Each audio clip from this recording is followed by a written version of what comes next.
So let's start with the eye massage. First of all, you want to make sure your hands are really clean, and you want to lie down to do this so that you let gravity do the work. And also, the corners of the eyes are natural funnels that the eye drops can sit in the puddle. And so the way it works is that you close your eyes, you're lying on your back, you have the eye drops in your hand, you put a few drops in each of the corner of your eyes, and the eyes remain closed. Now at this point, you're taking your fingers and you're spreading the puddle of eye drops all along the eyelashes.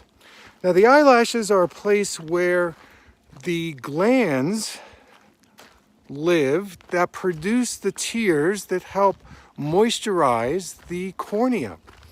And for many folks, the eyelids are usually pretty inflamed. This is where we get conditions like blepharitis, meibomian gland dysfunction, and this leads to dry eye syndrome. So by massaging it into the eyelids and the eyelashes, you are increasing the lymphatic part of the eye. And if you do this, say 3 or 4 times a day over a week, you're going to reduce inflammation in the eyelashes